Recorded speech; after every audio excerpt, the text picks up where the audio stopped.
Well, hey, good afternoon, everyone. Thank you for joining me. My name is Matt Johnson, and we're going to be doing a webinar today on Appraise-It Pro. It's an introduction to Appraise-It Pro. So if you haven't done one of these webinars with us before, a couple things you need to know. First of all, if you go to the lower right-hand corner, you'll be able to expand the video to either go into theater mode, which is going to be the little elongated rectangle, or you can make it full screen by using the little brackets. Now, if you use the brackets, you will lose the chat, which is going to be over on the right-hand side. If you go into theater mode, the chat will go down below. So just keep that in mind. Would love to hear any questions that you might have. Just use the chat. I'll be happy to answer them as we go along. That's pretty much it. Now, a couple of things about Appraise-It Pro. First of all, if you are on the Appraise-It Pro subscription plan, Appraise-It Pro is no extra charge to you.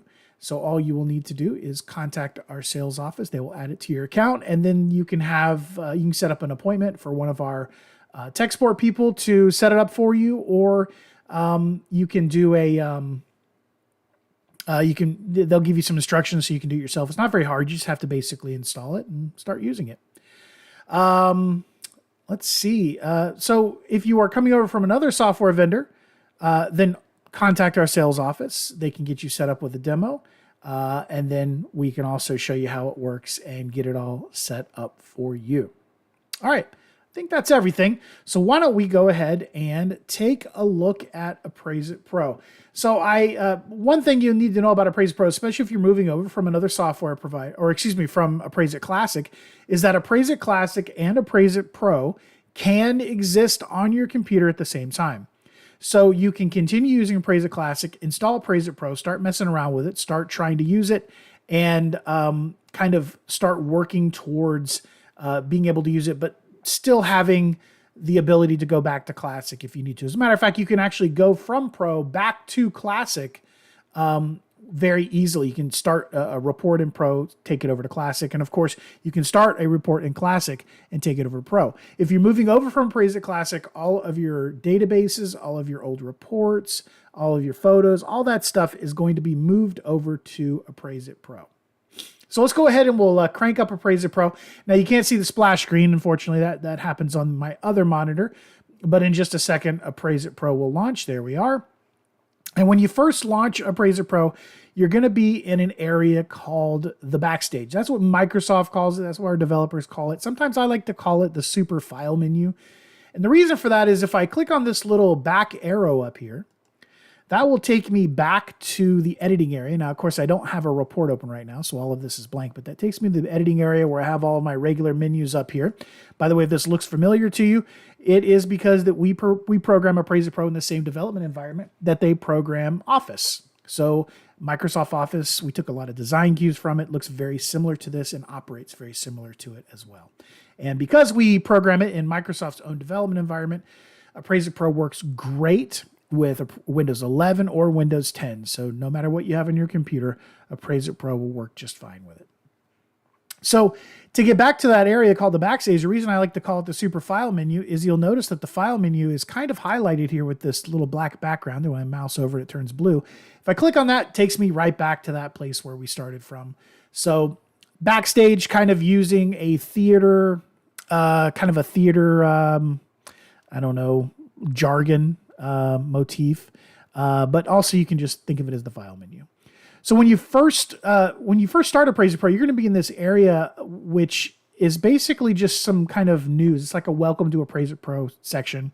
It's going to have news and information that you might need. This gets updated automatically through the internet. So as long as you're connected to the internet, if there's anything new there, it will go ahead and populate. You can see we don't put new stuff here all that often. The last time we did it was this month. It was back on the 10th, so about 6 days ago. Prior to that, the last time we had updated it was back in May. So we don't put GIFs or videos or images here, nothing to distract you. It's just going to be here waiting for you. It's just an easier way for us to communicate with you. So on the left-hand side, I've already gone over what this arrow does. On the left-hand side, we do have a little bit of a menu here. We have Welcome, New, Open, Search, and Settings. We also have all of this stuff here that's ghosted out currently because I don't have a report open. This stuff's duplicated. in the main editing area, so I'm not really going to go over it. And it's also self-explanatory. Down here we have new and exit. New window is very self-explanatory. New window is going to open up another instance of Appraise-It. The cool thing is you can have multiple instances of Appraise-It open at the same time so that you can work on multiple reports. You can copy and paste between reports, etc. And then exit is just going to exit out of the program. Same thing that the red X in the upper right-hand corner does. So let's start with new. This is the same kind of as the File New menu was in Appraise-It Classic. This is where you're going to be able to start a brand new report from either a default template or a template that you've created. Template's a new word. We have called them skeletons in the past with Appraise-It Classic. And Appraise-It Pro, we call them templates. A template in Appraise-It Pro is different but the same in a lot of ways. So think of it for right now. Think of a template as the same thing as a skeleton. It is what you're going to build so that you can start a new report from it.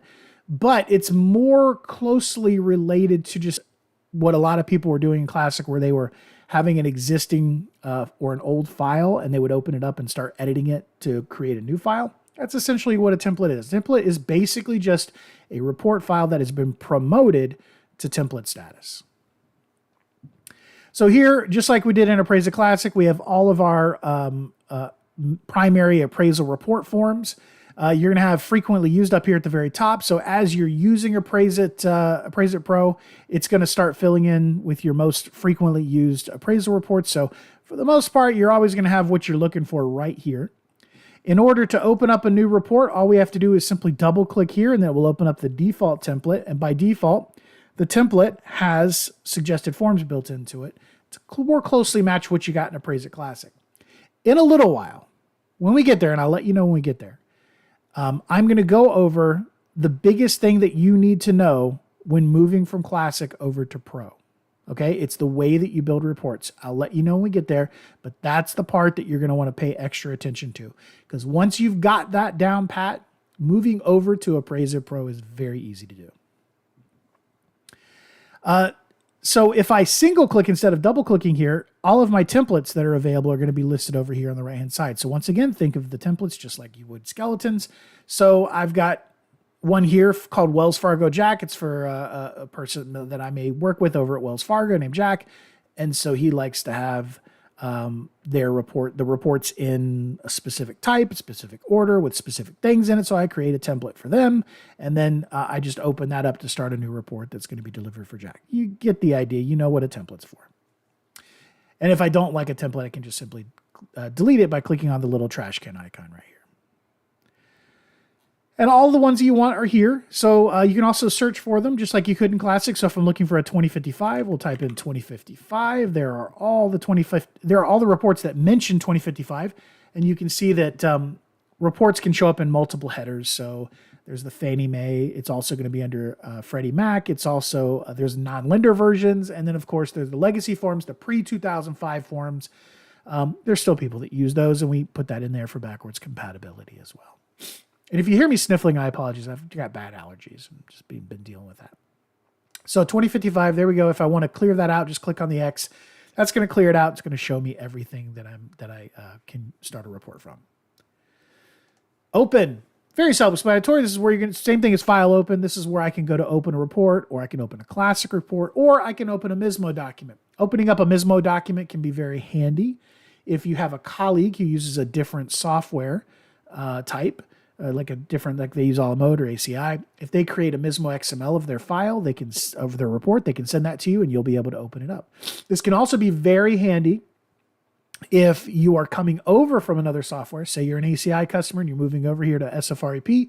As long as you have been archiving all of your Mismo XML documents, you will be able to get with our technical support, and they can move all those files into a subfolder in Appraise-It Pro. It'll get all indexed and you'll be able to open them up just as if they were regular Appraise-It Pro files. You also have Open Template and Open Classic Skeleton. This one right here is one that you may use if you're moving over from Appraise-It Classic.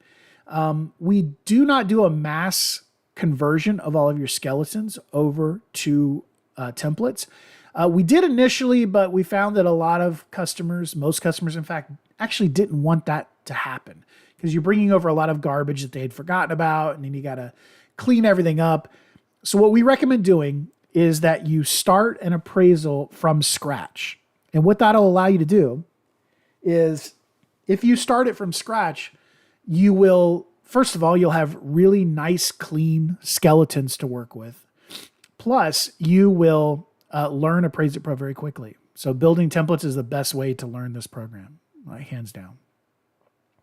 But we do understand that you may have some really complicated skeletons that you don't want to recreate. So we do give you the option to open a classic skeleton. You'll be able to browse to it, find it, open it up, clean it up, and then you'll be able to save it as a template very easily. I'll show you how to save as a template later. And then finally, we have recent reports. These are all the most recent reports that you've opened. This is really handy if it's only been, you were working on something maybe 2 or 3 days ago, you want to go back to it. Just come in here to open and you can just find it in this list right here. That way you don't have to go and search for it and try to find it. This is just going to let you know what the most recent reports you've opened is. Next, we're going to go to search. We do have a part 2 to this webinar called Appraise-It Pro Tips and Tricks. I think I'm doing one next week. But in that, we're going to show you kind of some more advanced stuff, especially having to do with search. But for right now, we're going to run with the default here. And this is just kind of like the search, the file index was in the old Appraise-It Classic. The more information that you fill in, even if it's partial information. So for street address, if you just know the street name, you don't even know if it was an avenue or if it was a road or whatever, but you just remember that it had elm in it. You could just type in elm and then some other information. And the more information you enter in each of these, more of these that you fill out, the more targeted your search results are going to be. Now, I don't use this for appraising, so I used to use it for testing and stuff like that. And I just recently reinstalled everything. So there's not a whole lot in here. But if I was doing a search, I could fill out some information here, click on the search button, and then I would have a bunch of results. Let me actually clear this. Yeah, I don't have anything showing up right now, but they would show up as results here. And then I could double click them or single click them, and I could see the information about that particular address listed right here along with the front view photo. I could also scroll out here to the right to find additional information that is stored in the database about that particular address.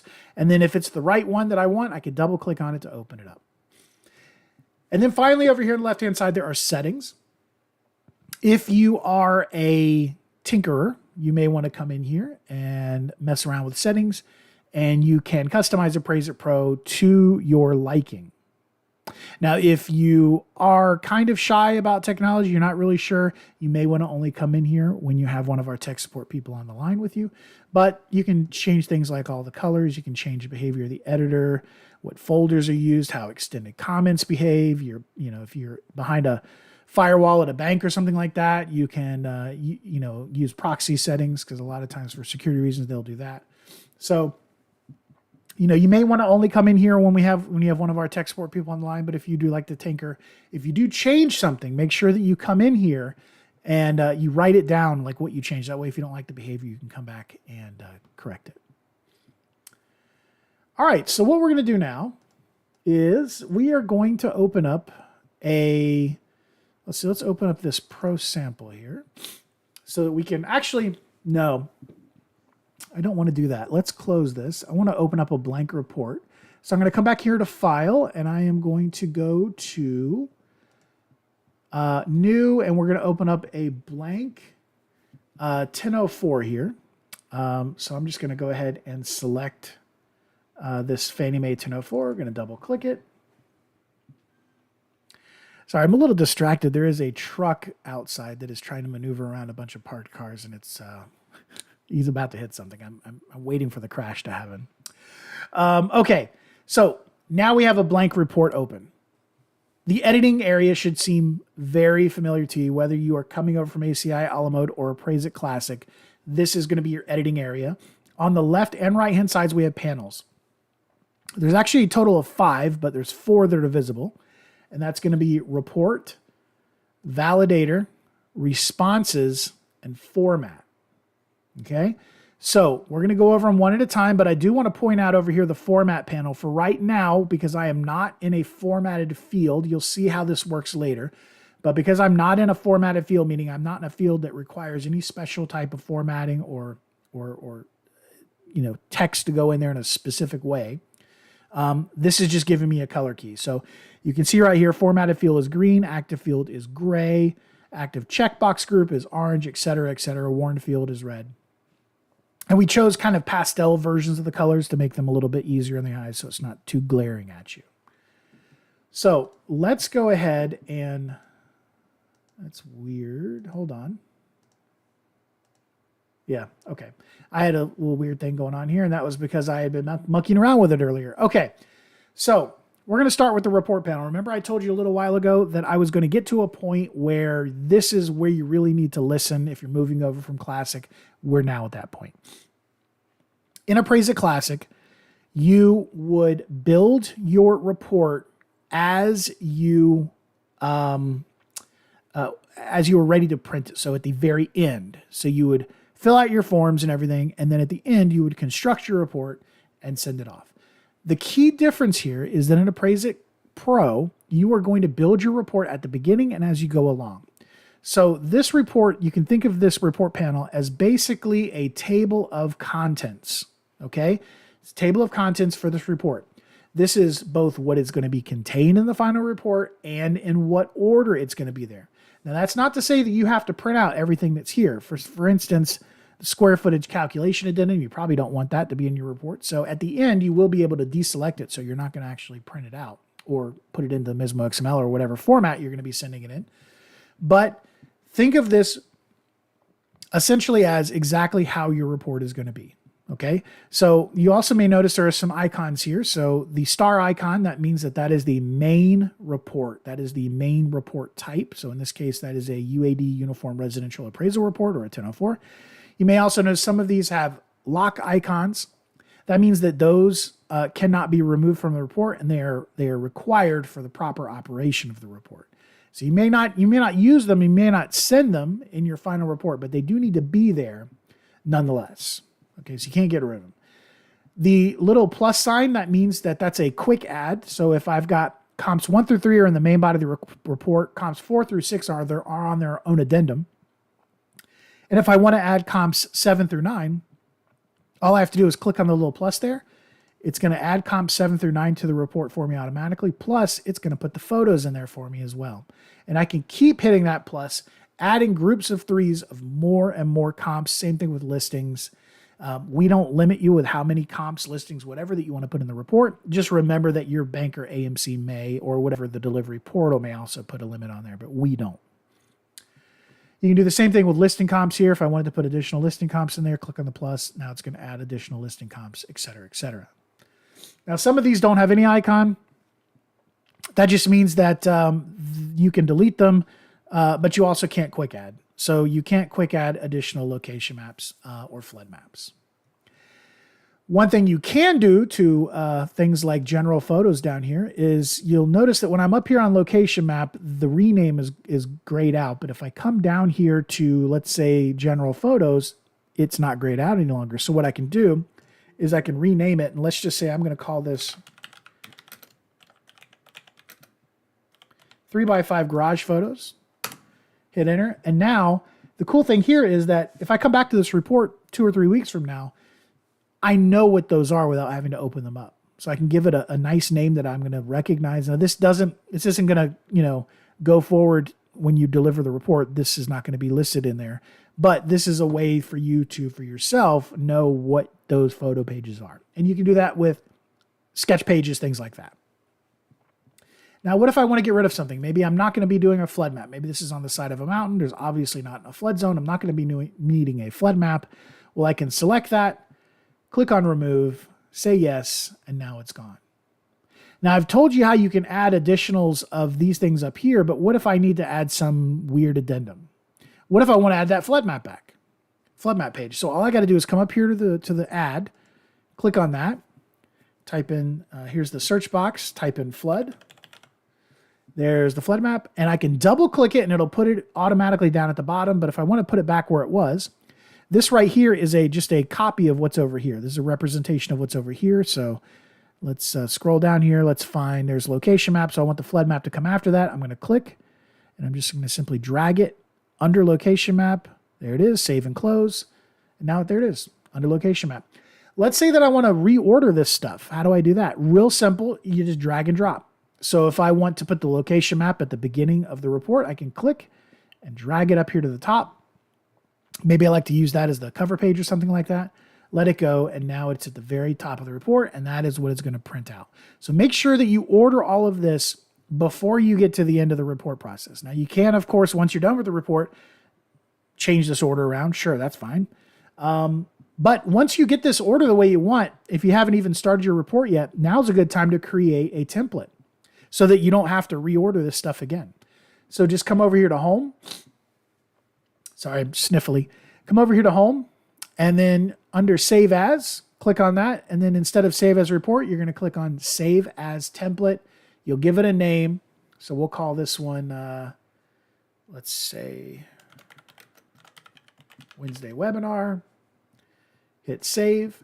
And now, if I come over here, you'll notice that under 1004, Wednesday Webinar, there it is. So I could just, once I've got that ordered and put some additional, like maybe a scan of my license or something like that, or seal or something into the report, maybe some boilerplate text, I can then just save it as a template. And now, if whenever I start at 1004, I can just open that up and it'll be in that particular order that I need. Below the report panel is the validator panel. There are two types of validation that are going on that are available. There is the real-time validation, which is always happening. The easiest way, there's lots of different things that it's checking for, but the easiest way to trigger it is to come up here to state. If I type in NC and I tab out of there, nothing happens. It's happy with that. I can even put in PR for Puerto Rico. Whoops, I had the caps lock on. I can do PR for Puerto Rico, or I can come in here and do GU for Guam. It's happy with that. But if I come in here and I type in BC for British Columbia, that is not a U.S. state, and it turns red. So even if you're way down here and you notice over here that there's a hard stop, you can double click on it. It'll jump back to that particular section that is the problem, and it'll even tell you what the problem is. State must be a valid 2-character U.S. state abbreviation. Well, okay, BC is not right. I'm going to type in NC, tab out, and now it's happy again. So that's the real-time validation. You're also going to want to run a comprehensive validation when you're done with the report. And once you're done with the report, don't do it before. When you're done, you're going to come over here and click on the validate button. And it will give you either warnings, which are red, or like hard stops, which are red, or it'll give you like, advisories or warnings that are yellow, letting you know that there may be some kind of problem. If it's nothing, if it's just like a reminder, then it will just come up green. Okay, so green, yellow, red, just like a stoplight. There's also a rule set here. There's only 2 rule sets. There's UCDP, which is the regular 1004, and then FHA has their own. UCDP and FHA are almost identical, but there are some key differences. I don't remember what they are at the moment, but just make sure that if you're doing an FHA report, select FHA. If you're doing a 1004, select UCDP. Also remember that it will remember the last setting. So if you finish up an FHA report, come back tomorrow and you're doing a regular UAD report, and remember that you need to come over here to this rule set and make it, change it to the correct one. Over here on the right-hand side, we have responses. So if you're moving over from Appraise-It Classic, this is basically a reimagining of the F key bar that used to be up there at the top. City is always the best way to show you how this works. I've created some already in here. Charlotte, there's one for Concord. Let's say I'm going to do Gastonia, and I want to add that as a response. So just like you would in Appraise-It Classic, you can do, I think it's Control-Shift-G, but I'm going to come up here and click on Manage Responses. I don't need to give it a title. Title is mainly used for, if you have multiple paragraphs, but for a 1-word response, I don't need to do a title. And then I'm going to click Save. I could assign it an F key, but let's say I don't generally do appraisals in Gastonia, so I want it to be in there, but I don't want it to be an F key. So I'm just going to click Save, and then I'm going to click Close. And now we have Charlotte, Concord, Gastonia. How do we use these? Well, just like you did in Appraise-It Classic, you can assign it an F key. So F3 is for Charlotte. I hit F3, Charlotte gets filled in there. But I can also use autocomplete, which is my favorite way to do it. And this works anywhere in the report. I can just type in G. It's going to autofill Gastonia for me, tab out, And now I've filled in Gastonia with basically just one character. If you don't like something, if you want to get rid of it, you just click on delete response and you'll delete it out of there. Now remember I told you that there were 5 panels, but we're only showing 4. That's because we've hidden one. And it's part of responses. If you click on help, this gives you help text for every single field in the report. This is not going to be that helpful to most of you, but if you do have some trainees who are working with you, they may find it helpful. So you may want to just point it out to them. And then it'll give you some guidance on every single field in the report as to what you need to fill in there and in the correct format for UAD formatting. And speaking of UAD formatting, most of you have probably mastered UAD formatting already. But if you haven't, the format panel is here to help you out. And the format panel is basically the same thing as the UAD panel was in Appraise-It Classic. Now, if you're moving over from a la mode ACI Bradford, one of the choices we made very early on is that we did not want to pop something up at you because it becomes very distracting and annoying, especially since most of us already know the proper UAD formatting by heart. So we do allow you to type directly into the field. But if you get it wrong, if you don't have the right format and you tab out, it is going to turn it red for you. So if you don't know what the proper formatting is, you can always come over to the format panel. So you notice when I'm not in a regular field, it's just a color code or color key. But when I go into a regulated field, a formatted field, in this case, the view field in the grid, it is going to give me proper a little format form over here. So overall rating type, we're going to say is beneficial. The view type, we're going to say is water because maybe it's on the lake. And it's got a secondary view of a golf course. And now I'm going to hit apply, and there it goes. It filled it out in the proper UAD formatting. Now, I don't have to hit apply. If I want, I could have just clicked or tabbed out of the field, and it would do the same thing. I can also come over here, and I can clear it as well. Now, we're almost done here. We're at, wow, we've really burned through here. We're still under 30 minutes. If you have any questions, go ahead and type them out in the chat now, and I'll be happy to answer them for you. They don't even necessarily have to be directly about Appraise-It Pro. I will answer any kind of questions that you guys may have. I just came from the Valuation Expo in Las Vegas, so met a lot of people, had a lot of questions, and love talking to them. But a couple other things I do want to show you before we wrap everything up. I do want to show you down here at the bottom. You'll have this little, I kind of would call it a stoplight. Right now it's currently green. That means that all of our services are online. This is a status indicator of what our particular services are doing at any given time. Right now everything's green, but if I click on this, it will show all services online. Now it may turn yellow or red, yellow being degraded services. It's still working, but it's slow kind of thing. Or it may turn red, meaning that it is broken. Nothing, it's completely not working. So this allows you, this is all real time as long as you're on the internet. This allows you to not have to call us, to not have to wait on hold, not have to email or chat in to figure out if the maps are down or something's gone wrong. Obviously, this is always, for the most part, green. But if we are having a problem, this will turn red or yellow to just kind of let you know. That way you avoid having to call in. You can still call in, that's fine. And we'll generally have a recording letting you know what the problem is. But if you want more information, you just click on it. It's going to tell you the service that's affected. And then if you click on that, it's going to open up a web browser, and it's going to go to status.sfrep.com. And if you're using Appraise-It Classic still, you can go to this manually if you wish.